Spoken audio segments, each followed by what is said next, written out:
Boa noite, irmãos da Casa de Conselheiro. Vamos fazer a prece. Deus, nosso Pai, querido Mestre Jesus, conselheiro amigo, trabalhadores dessa casa, pedimos a todo o amparo e sustentação para todos que aqui se encontram nessa reunião, que cada um que aqui se encontra possam se sentir fortalecidos. Que possais estar junto de nossa irmã Miriam, orientando os seus estudos e pensamentos, que junto a cada um de nós, nos ajudando na reflexão da noite de hoje, fazendo-nos entender na nossa caminhada como espírito. Sendo assim, Pai amado, amigos espirituais, Mestre Jesus, com a certeza do amparo dos trabalhadores da Casa de Conselheiro, pedimos a permissão para que possamos dar início ao estudo da noite de hoje. Ser conosco, Senhor, agora e sempre, graças a Deus.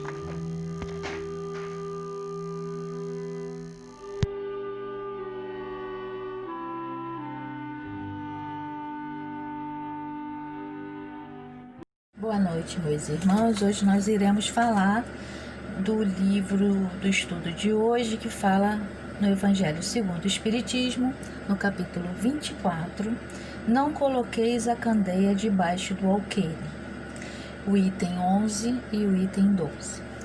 Então, no item 11, ele fala o seguinte: estando Jesus à mesa em casa desse homem, Mateus, vieram aí por muitos publicanos e gente de má vida, que se puseram à mesa com Jesus e seus discípulos. O que fez os fariseus, notando, o dissesse aos discípulos: como é que vosso mestre come com publicanos e pessoas de má vida?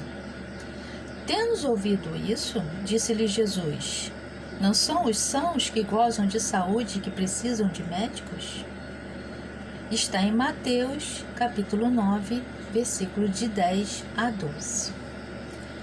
Esse item é muito importante.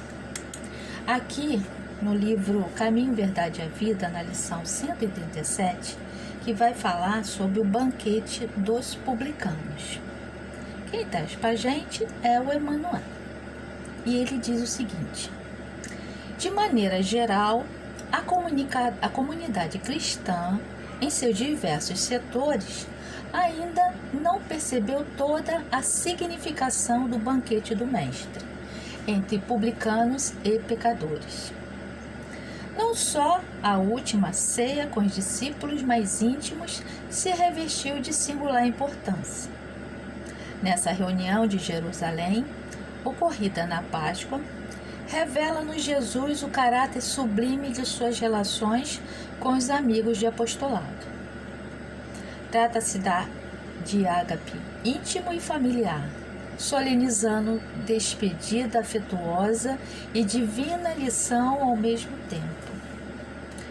No entanto, é necessário recordar que o Mestre atendia a esse círculo em derradeiro lugar, porquanto já se havia banqueteado carinhosamente com os publicanos e pecadores. Partilhava a ceia com os discípulos no dia de alta vibração religiosa, mas comungara o júbilo daquele que viviam à distância da fé, reunindo-os generoso e conferindo-lhes os mesmos bens nascidos de seu amor. O banquete dos publicanos tem especial significado na história do cristianismo. Demonstra que o Senhor abraça a todos os que desejam e a excelência de sua alimentação espiritual nos trabalhos da sua vinha, e que não só nas ocasiões de fé permanece presente entre os que amam em qualquer tempo e situação. Está pronto a atender às almas que o buscam. O banquete dos pecadores foi oferecido antes da ceia aos discípulos. E não nos esqueçamos de que a mesa divina prossegue em sublime serviço. Resgata aos comensais o aproveitamento da concessão. Então, meus irmãos, irmãos, esse banquete é para todos nós. A gente tem que aproveitar esse alimento que Jesus nos dá, porque também somos pecadores. Todos que estão aqui na terra são pecadores. E é isso que ele vem nos trazer e mostrar que todos nós precisamos desse alimento. E no item 12, ele vai colocar sobre como que Jesus, como que Deus nos ajuda, né, a gente ter essa melhoria espiritual, estar sempre perto de Jesus. É através da mediunidade, na qual ele concedeu a toda a humanidade. E é justamente o que ele vai falar aqui no item 12. Ele diz o seguinte: Jesus se acercava principalmente dos pobres e dos deserdados, porque são os quais mais necessitam de consolação. Dos cegos, dóceis e de boa fé, porque pedem se lhes dê a vista, e não dos orgulhosos que julgam possuir toda a luz e de nada precisar. Então ele dá àqueles que realmente necessitam. Necessita tanto de ouvir quanto de ver a verdade, a luz, né? Desmembrar todas as coisas ocultas na qual eles ainda não tinham conhecimento. E essas palavras, como tantas outras, encontram no Espiritismo a aplicação que lhe cabe. Há quem se admire de que, por vezes, a mediunidade seja concedida a pessoas indignas, capazes de a usarem mal. Dizem que tão preciosa faculdade devera ser atributo exclusivo dos de maior merecimento. E ele continua: digamos, antes de tudo, que a mediunidade é inerente a uma disposição orgânica de que qualquer homem pode ser dotado, como da de ver, de ouvir e de falar. Ora, nenhum há de que o homem, por efeito de seu livre-arbítrio, não possa abusar. Se Deus não houvesse concedido, por exemplo, a palavra, senão aos incapazes de proferirem coisas mais, maior seria o número de mudos do que dos de que falam. Deus outorgou faculdade ao homem e lhe dá a liberdade de usá-la, mas não deixa de punir o que delas abusa. Se só aos mais dignos fosse concedida a faculdade de comunicar com os espíritos, quem ousaria pretendê-la? Onde, ou demais, o limite entre a dignidade e a indignidade? A mediunidade é conferida sem distinção, a fim de que os espíritos possam trazer à luz a todas as camadas, a todas as classes da sociedade, ao pobre como ao rico, aos retos para fortificar no bem e os viciosos para corrigir. Não são estes últimos os doentes que necessitam de médicos? Porque Deus não quer a morte do pecador, ou privaria do socorro que poderia arrancar do lameiro. Os bons espíritos lhe vêm em auxílio e seus conselhos, dados diretamente, são de natureza a impressioná-lo de modo mais vivo do que se os recebessem indiretamente. Deus, em sua bondade, para lhe poupar trabalho de ir buscar lá longe, nas mãos que lhe coloca a luz, que é essa ferramenta, a mediunidade. Não será ele bem mais culpado se não quiser ver? Poderá desculpar-se com a sua ignorância, quando ele mesmo age escrito com as suas mãos, visto com seus próprios olhos, ouvido com seus próprios ouvidos e pronunciado com a sua própria boca, a sua própria condenação. Poderia desculpar-se com a sua ignorância quando ele mesmo age escrito com sua... repetindo. Pronunciado com suas próprias mãos a sua condenação. Se não aproveitar, será então punido pela perda ou pela perversão da faculdade que lhe fora outorgada. e da qual, nesse caso, se aproveitam os maus espíritos para o obsediarem e enganarem, sem prejuízo das aflições reais que Deus castiga os servidores indignos e os corações que o orgulho e o egoísmo endureceram. É o que ele fala. Nós temos várias faculdades. Uma delas é a mediunidade. E quantas outras faculdades sem ser a mediunidade a gente não se põe pelo caminho errado? É o que ele coloca aqui pra gente ficar atento. As oportunidades estão em nossas mãos. Como usá-las é que cabe a nós decidir. Então, e vivendo no Evangelho com André Luiz, na lição 289, que ele vai falar sobre a mediunidade, da importância da mediunidade, ele coloca o seguinte: mediunidade não é privilégio, é tratamento de antigo desvio do espírito. E ele faz uma colocação do que nós éramos e o que poderemos ser no futuro, ou o que somos hoje e o que poderemos ser no futuro através da mediunidade. E ele coloca: antes o guerreiro devastando populações, agora o médium curador devolvendo a saúde. Antes, ouvintes atento ao fuxico, agora médio audinte transmitindo esperança. Antes, a bisbilhoteira da vida alheia, agora o médio vidente revelando o mundo espiritual. Antes, o propagandista da calúnia, agora médio falante a serviço da caridade. Antes, o escritor disseminando o pessimismo, agora médio escrevente grafando palavras de consolo. Antes, o enganador do povo, agora médio inspirado na tribuna do bem. Antes, médio insensível, necessidade de outro, médicos insensíveis à necessidade dos outros, agora médio receitista em tarefa humilde. Antes o artista induzindo a devassidão, agora o médio pintor à procura do equilíbrio. Antes o compositor escravizado ao materialismo, agora o médio músico compondo acordes de elevada inspiração. Antes o irmão hipnotizado pelo egoísmo, agora o médio sonambúlico servindo o próximo.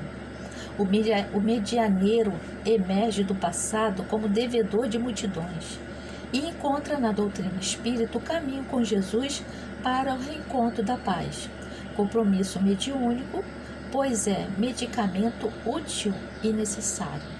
Entretanto, o médio desavisado, consumido pela ambição e vaidade, envereda pela trilha do erro e acaba convertendo o remédio em veneno.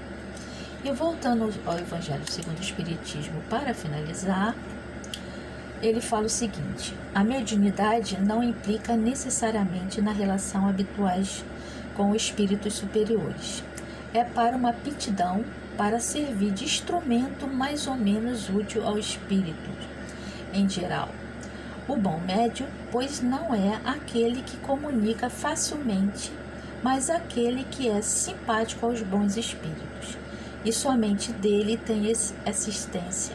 Unicamente neste sentido é que a excelência das qualidades morais se torna onipotente sobre a mediunidade. Então, essa colocação que ele fala sobre a importância da qualidade moral, da nossa melhoria como ser, nós vamos falar aqui na Sabedoria do Evangelho, na qual Carlos Torres Pastorino,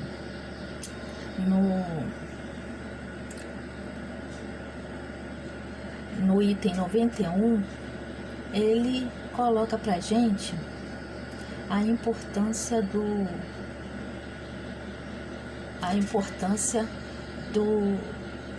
da reforma interior nossa, né? Então ele fala de alguns passos que nós temos 7 passos para a nossa melhoria. E ele coloca dessa forma: vamos verificar que as 7 bem-aventuranças dão os 7 passos essencial da evolução íntima de toda a criatura para atingir aquilo que Paulo afirma que todos deverão alcançar, até que todos cheguem à unidade da convicção e do pleno conhecimento, pela vivência do Filho de Deus, ao estado de homem perfeito, à medida da estatura da plenitude do Cristo, ou seja, até que consigamos que o Cristo viva plenamente em nós e nossa vida seja unificada a dele. E ele fala no primeiro passo, que eu vou pular, que ele fala sobre o mineral, que não tem a ver com o nosso estudo. E vem o segundo passo, que também pularei, por ser tratado o vegetal. E vou ficar aqui no terceiro passo, que vai falar do animal, que tem a ver com o estudo nosso de hoje. E ele diz o seguinte: além do corpo, além das sensações, o aspirante sente, à proporção que evolui, o atraso que lhe causa as emoções. Manifestações puramente animal da alma. Então ele coloca que a emoção é uma manifestação puramente animal da alma. E continua. As emoções são movimentos anímicos entre os dois polos extremos. O positivo, ele chama de amor, e o negativo, ele chama de ódio. Com todos os matizes intermediários, o que mais prende o espírito ao ciclo reencarnatório é exatamente a faixa emocional, que os não evoluídos confundem com evolução, quando experimentam em relação ao polo positivo. Quer dizer, a gente ainda acha que por estar muito emotivos, né? Que nós, por sermos muito emotivos, nós somos evoluídos e não somos. Isso ele vai colocar aqui pra gente, ele vai nos explicar essa forma de visão dele. Essa visão, né? Não é dele, é essa visão que realmente é. Ele fala, explicamos-nos. O devoto que sente emoção e chora ao orar, aquele que se emociona ao ver a dor alheia, sentindo-a em si. O amoroso que vibra emocionalmente diante da pessoa ou das pessoas amadas. O orador que derrama lágrimas emotivas ao narrar o sofrimento de Jesus e que comove auditórios, arrastando a reforma mental. Todos esses estão agindo no plano puramente animal, que é o das emoções. E ele fala, o amor, a caridade, a prece que Jesus ensinou não são manifestações emotivas, são espirituais. E só poderão ser puras, elevadas, divinas, quando nada mais tiverem de emotivas. A emoção, ela nos prende a vários setores, a várias coisas, né? Porque ela trabalha em vários setores da nossa vida. E realmente eu achei muito interessante, eu entendi muitas coisas agora com esse estudo dessa questão aqui do Pastorino, porque a importância da sensibilização, né? E a emoção, ela não é tão importante na nossa vida. Ela serve mais para nos atrapalhar do que para nos ajudar. Agora, a gente se sensibilizar é uma outra história. E ele continua. A libertação dessa emotividade, que tanto mal causa à humanidade, é obtida quando a criatura conquista a mansidão, a paciência, a resignação ativa e conformação com tudo que com ela ocorre. Cristo, em relação a este plano, é a porta das ovelhas, porque só através dele podemos sair do plano animal, que é o das ovelhas, e penetrar no reino nominal, subindo daí até o reino celeste ou divino. A prece coincide perfeitamente, a lei do plano é a da justiça, portanto, lei do karma, de causa e efeito, que só age e só pode agir no plano emocional. E por isso, a prece que Jesus ensinou é esta: desliga-nos do nosso débito kármicos, assim como nós desligamos o que nos devem. O termo grego exprime resgatar, soltar, desligar, libertar. Mas a condição de obtermos isso é de que de nossa parte também nos desliguemos dos outros. A tradução comum é perdoar, que ainda supõe a emoção. O perdão dá a entender que a pessoa se sentiu ofendida e depois, reagindo, vencendo-se a si mesmo, superiormente, concede com generosidade o perdão, tudo no campo emotivo. Nada disso ensinou Jesus, mas era natural que a humanidade, que tantos séculos viveu e ainda vive às expensas das emoções, só pudesse entender desse plano. Vendo melhor hoje, compreendendo que não é isso. Trata-se do desligamento, como tão bem exprime a palavra original grega. Nem a criatura se sente ofendida, porque nada atinge o seu eu real. Nem precisa perdoar, porque não se julga magoado. Simplesmente ele se desliga, como se as ocorrências se tivessem passado com pessoas totalmente estranhas. O perdão ainda supõe da parte de quem o dá. O sentimento emocional da vaidade, ora fato qualquer coisa que atinge o nosso eu pequeno, só fere exatamente uma criatura estranha, passageira e ilusória, porque se importa com isso o eu real e inatingível. O que tem que fazer é desligar-se totalmente para atingir o plano e não ficar preso à emoção várias que só trazem perturbações. Aquele que, vencidas as emoções, todas, boas e más, conseguirem a mansidão mais absoluta e inalterabilidade, esses herdarão a terra após a sua reencarnação. Bom, e para finalizar o nosso estudo de hoje, eu trouxe para a gente aqui o livro Caminho de Volta, Chico, escrito por vários espíritos, e que ele cita na página 63, ele fala sobre a visita ao presídio.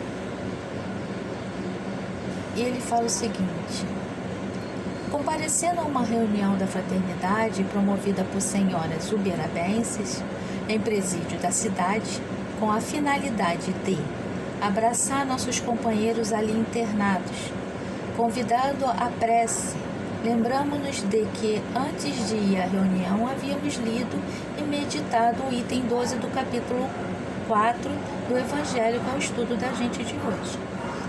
E enternecemos-nos ao ver reunidos conosco dezenas de reeducandos. Daquela instituição, amigos presentes manifestaram o desejo de ouvir algum mensageiro da espiritualidade. Nossa irmã Maria Dolores atendeu a rogativa, escrevendo esta poesia em forma de oração, que foi recebida com respeito e carinho por irmãos espíritas e não espíritas.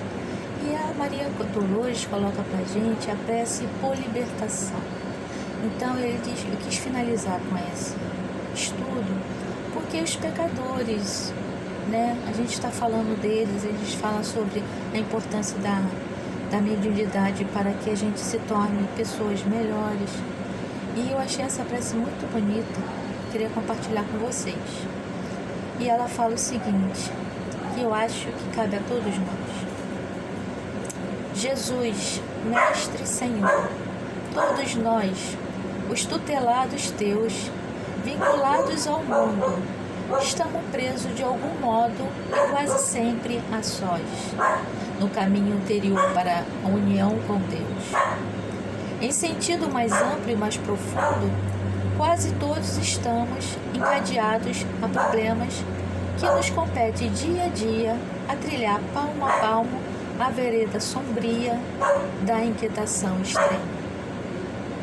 Somos presos, Senhor, à disciplina que nos faça entender a bondade divina, pela bênção da prova, algemado à dor que nos renova. O próprio coração, encarcerado comumente, nas lutas que nos levam para a frente. conforme teus programas, na ignorado amor com que nos amas. Tantas vezes, Jesus, somos detidos em lembranças cruéis de tempos idos, segregados em mágoas e desalentos, nas celas de pesados desenganos, inibido no impacto violento das aflições que surgem de imprevisto, dos caminhos humanos, ou barrados, por fim, nas linhas curtas do aposento estreito. Por favor da justiça, da execução da lei, da causa e efeito. E é por isso, Senhor, que nós, os prisioneiros de 1000 normas, aos sublimes grilhões que vibram no trabalho, com que, em silêncio, nos transformas. Aqui estamos, rogar-te em prece, faze-nos mais irmãos, no cultivo do bem que ajuda a esquecer e o auxilia-nos, Mestre, a compreender, mesmo quando a lição não nos agrade. Que apenas uma chave da nossa vida guarda poder libertador, a chave da humildade que nos deste a conduzida na prática do amor.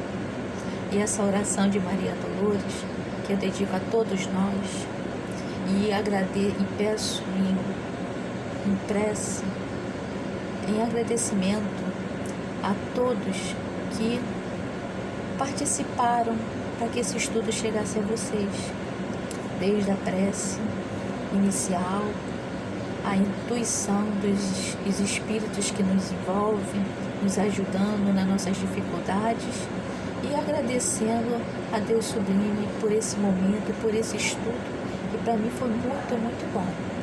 Eu precisava muito dele. E ó, gatinha, bênção, que conselheiro continue nessa nossa trajetória, nessa nossa caravana maravilhosa, unida, que possamos cada vez mais atuar, ajudar e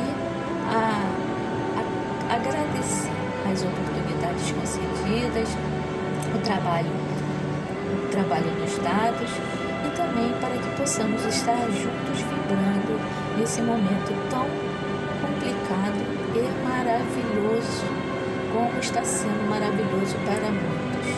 E eu só tenho a agradecer a Deus por tudo. Rogo em agradecimento que Deus esteja, nossos irmãos, vibrando, cada um em cada casa, e que estejamos trabalhando dia a dia nas nossas reformas íntimas e trabalhando na linha de Jesus, para Jesus e com Jesus. Fique conosco sempre, graças a Deus.